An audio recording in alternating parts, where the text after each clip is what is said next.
CEO, founder of Diet Free Life and the Methodology, and I am happy to be able to share information with you that I believe can inspire you to improve various parts of your life. If you are new to me and the messages that I share it because I care. And you can learn more by going to dietfreelife.com. And if you are new, please visit us. Go over to our YouTube channel, youtube.com /diet free life, and then click on the bell, subscribe, so that whenever I share information, you will be notified, and then you can listen to it at your convenience. Now let's get right into what I want to share. And first and foremost, I want to say Merry Christmas to those who are celebrating Christmas. I am sharing this information on Christmas Eve. I love Christmas. I believe in Jesus Christ big time. He is a master teacher. He's my Lord and Savior. And this is a time of year where I make time for myself as well as for my family and friends to acknowledge Jesus and what this time of year represents. And for those of you who are not believers, then hey, it's all good. I'm glad you're here regardless. And I hope you have a wonderful time if you have time off. Okay, now, if you look at what I'm putting out there today, you'll see that I titled it Growing Obesity and What You Can Do About It. Because there are things that each and every one of us can do about it. And a lot of it has to do with being educated. And when I say educated, that means having clarity on real information. Unfortunately, there's a lot of misinformation in the world that we live in. And when it comes to nutrition and losing weight and being healthy, it's extremely difficult to navigate through the craziness. And so I want to point out something to you because I look at these stats on a regular basis. And the stat that I want to point out to you, if you look at my screen, if you're able to look at the screen, you'll see that as of right now, the current population of adults, and when they say adults, when you hear studies, that means ages 20 and older, 42.4%. That's almost 50% of adults living in the United States, which you can see this in other countries. And America is not the most obese state. Many people think we're the most obese. We're not. We're not even in the top. I mean, we're barely in the top 20. And then when you look at people who are overweight and obese, we're looking at what? 73% of the population. Now, this is alarming because this was predicted years ago. But what's even more alarming is that it continues to get worse. So when you look at this screen right here, you can see that just since the 1980s, and I can show you charts of 1960, and we can go back to 1900, it's been a continuous rise in the levels of obesity for all ages, adults as well as for young folks. And there's no signs of it turning around. And when you look at all of the diseases and health conditions associated with obesity, it will make you go, this is an epidemic. This is a pandemic. This is something around the world that is just killing people. Now, this is not going to be all gloom. I'm going to share with you some positive things, but I want to point out one thing. So you see where the arrow is pointing? When you look at the obesity levels for all Americans, we're looking at 42.4. And you will see with that 42.4 that there's an increase of cancer, there's an increase in type 2 diabetes, there's an increase in high blood pressure, and the list goes on and on. But if you look really close at that where I have the arrow, you'll notice that I'm pointing out Black women. At this very moment, the stats say that 57.9% of all Black women are categorized clinically as obese. So for the predictions to say that in year 2030, we will be at 80%, well, that's very likely. And then I've seen predictions where they say by 2050, I mean, you're looking at upwards getting close to 100% of all Black women will be obese. Now, I'm not pointing out Black women. I'm just pointing out Black women because you can see that with Latinas, we're looking at right, under that 45.7, which is higher than the national average. This is alarming. And those of you who are catching this live or catching the replay, I may be speaking to you. You may be part of the reason we have these high levels of statistics. Now, as I gave a shout out to one of my clients this morning, Charity, she hit her 20-pound benchmark. That's a big deal. And I have clients each and every week hitting these benchmarks. They're doing something about it. So they are to be celebrated. They're helping to bring down this national average, but many people aren't. And you have to ask yourself, why am I not doing something about it? Is it that I've lost all motivation? Is it that it's too difficult? Is it that I don't know how to do it? Like what is stopping people from turning this around? I don't know. Now, if you don't really care about yourself, that's fine. We have freedom of choice, free will. Hey, do what works for you. But when you look at the other stat where the arrow is pointing down, a child who has one obese parent has a 50% or is 50% likely to be obese when they become an adult. And a lot of these kids are thin. I've seen it in my own family. They're thin and they're young, but if you look at the parent's obese. Fast forward 20 years, now that kid is an adult, and guess what? They're obese. Now, when both parents are obese, is an 80% likelihood that the kid will grow up, no matter what they look like as a kid, they are destined to be obese. Now, ask yourself, say, well, when I was a kid, did my mom diet a lot? Did she lose weight, gain it back, lose weight, gain it back? Well, then look at yourself. Look at where you are right now. If your parent, one of them was obese, did you fall into the system and now you're battling yourself? And again, this is not a dig. My goal is to inspire you, to encourage you to do something about it, because we can turn around. We can turn all of this around. The big challenge of why we continue to have a very tough time turning around, and this is probably going to blow your mind, is because our solution is not accurate. Some people would say, well, maybe people that live in a food desert, or they don't have access to fruits and vegetables, maybe that's what we need to do. Well, the health insurance industry is already doing that. There's a huge movement to make it possible for people to have access to fresh fruits and vegetables. And guess what? That's not going to turn it around. It's not. It's like, use your imagination.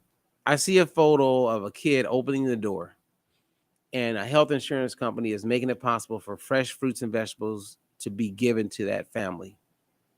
The next photo shows the fruits and vegetables in the background going bad while the kids are playing video games and eating Cheetos, because that's the reality. That is what we're dealing with here. And it's not just poor people, it's all people. Think of all the people who go to the store and buy fresh fruits and vegetables and end up throwing away a lot of those fruits and vegetables because they don't get eaten. We live in a world today where people are eating fast food at home, not because they went and got it, because now they can order it. We're eating out in our own homes. We're not cooking our own food. DoorDash and Grubhub, so many things are extremely popular, and it's become even more convenient. So as those fruits and vegetables get delivered to that house, inside of that same home, they're ordering foods. It's convenient. The solution here is education. And so with Diet Free Life, our big thing is to put people in a position where they're informed. And once you're informed, because we do have free will, you get to make a decision on what you want to do. But the temptation of eating the foods that aren't helping you is so big, it makes it difficult. But there's a way, you guys. I'm seeing it every day. Like if someone really wanted to be successful, oftentimes they'll see someone else be successful, then they'll say, well, how did you do it? And if it's pertaining to us, they'll contact us, and then they'll get, coaching. I'll bring them into one of our programs where we're coaching them and helping them. And there's nothing better than that. Nothing. Now, there's programs you can get, but there's nothing that tops coaching, because that one-on-one person that you can contact, that accountability, that reinforcement that you get, that's where the goal, that's where the success is. And in the world of the healthcare industry, because I'm watching it, I'm in it. They brought in coaches, they gave that a shot, but it didn't work. I know why it didn't work. They don't know. So then they move on to the next thing. They're now looking at getting the pharmacists to start educating or sharing information to inspire people who come into the pharmacy to eat better or do things that's going to help them lose weight. That ain't going to work either. The thing that's going to work is having a solid way of eating that meets you where you are, which is exactly what we promote with Diet Free Life. Puts you in the driver's seat so that you can make it work for you. All of that is framed around a philosophy that says meet people where they are. And if you meet them where they are, you remove judgment, people feel comfortable, and they can make it work. So if a person doesn't have the money to go to Whole Foods, that's fine. I have many clients like that. Matter of fact, one of my clients only ate at a 99-cent store and lost over 200 pounds. And he's kept the weight off. Now, surprisingly, some people would just go, oh, that's gross. I would never eat that. What about their health? Okay, you're missing the whole point. The principle here is that you can make it work with what you have access to.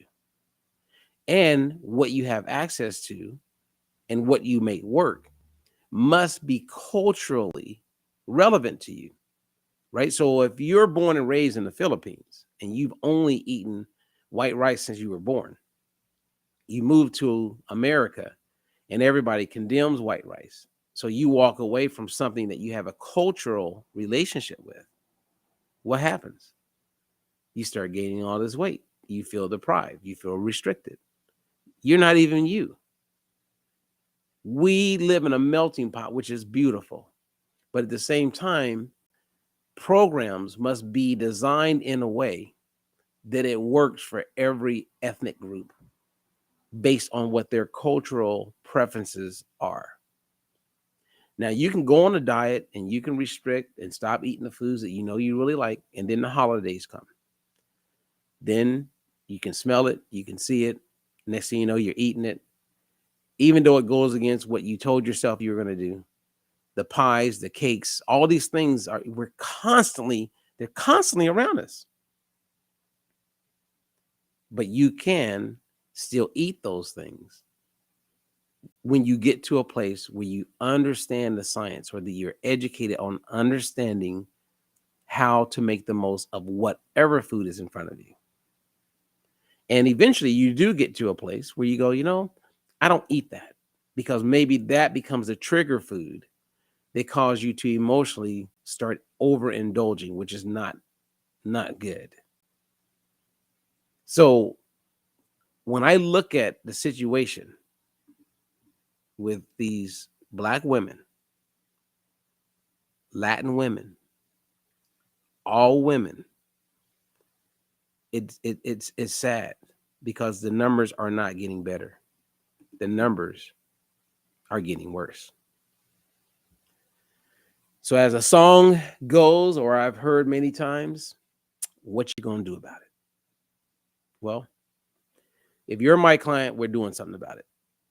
If you want help, reach out to us and we can help you out. We have programs that are like 100% free. We have a workbook that is very good that could help you out if you want to do it on your own and learn how to combine foods in a way that's going to help you not feel like you're on a diet, but put you on a path where you're upgrading constantly your overall health. And oftentimes that includes losing some body fat. Or maybe you just go, you know what, I'm all in. I'm going to give myself the gift that I should have given myself a long time ago. And I'm going to reach out to Diet for Life. I'm going to get with Robert, or I'm going to get with one of the coaches and put me on a program so that I can be successful. Yeah, that's it. That's it. And if you're doing it already, hey, kudos to you.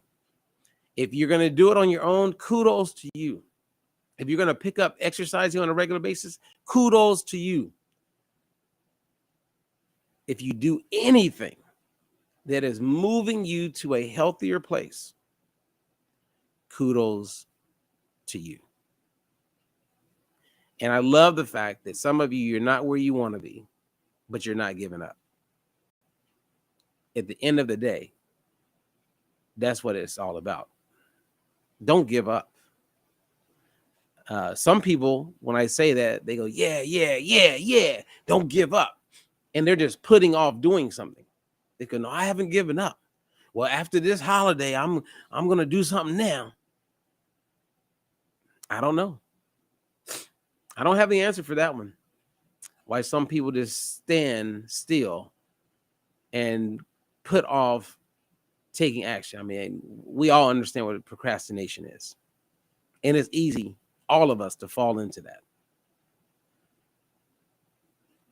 But you don't have to do it all at once. You can take baby steps. Baby steps is a sign of success. One of my favorite quotes that defines success is the progressive realization of a worthy ideal. Ralph Waldo Emerson. That's success. The progressive realization. See, progressive meaning I'm taking some type of step moving forward, because progressive, I'm making progress, right? Realization is when it's you're realizing it, you're experiencing it, you are feeling it, you are seeing it, of a worthy ideal, because you've given it value. It means something. It's important to you. Like when I used to avoid trans fats when they were in a ton of foods, it was important to me to avoid trans fats. It was worthy. It was the value was high, because I knew how horrible trans fats were, especially eating over a period of time. We saw that because on average we were having 50,000 people died prematurely because trans fats were being consumed. I mean, they now have been removed from the food supply. And there's argument and belief that some of the trans fats are still in there. And then there's other things to be concerned with. But I'm glad at least they're not apparently in the food supply.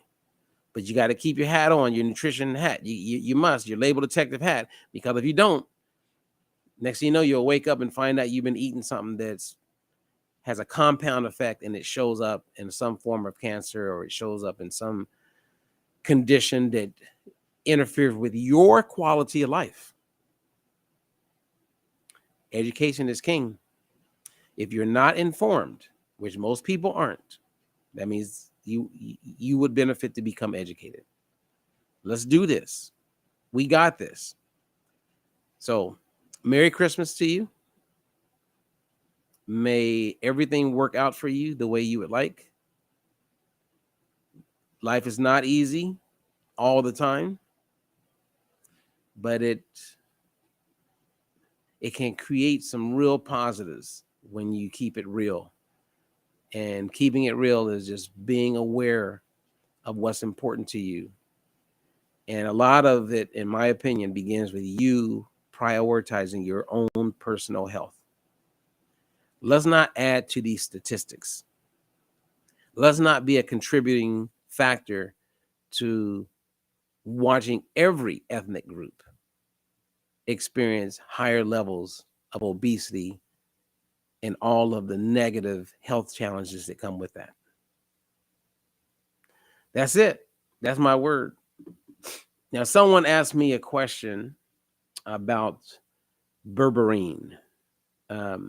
It's a supplement. I'm very aware of berberine. I don't see any negatives with taking berberine. Berberine has shown in many studies to help with glucose levels. So if I was a diabetic or type 2 diabetic, it'd be worth trying. Because if you know you're doing everything right, you're eating right, you're exercising right, you're doing everything right, it wouldn't hurt to try berberine. It's a supplement. I mean, you could probably get a month's supply for 30, 40 bucks. And if you're monitoring your glucose levels and you're keeping a close eye on it and everything else is the same, and you see that your numbers are getting better, then that would be an example of trial, what I call trial performance, not trial and error, trial performance. You do something different, keep everything else the same. And if the outcome is making things better, then that's a sign that it's working for you. So I would do it. If it's not, then hey, you gave it a shot and you keep hope alive and you just keep driving. All right, you guys, thank you. Again, go over to our YouTube channel. Make sure you hit the like button, subscribe, hit that bell so that whenever I share information, if you don't catch it on Facebook, you don't catch it on LinkedIn, at least you'll be notified and then you can listen to it or watch it at your convenience. Enjoy this day because it's a special one. Until the next one, I'm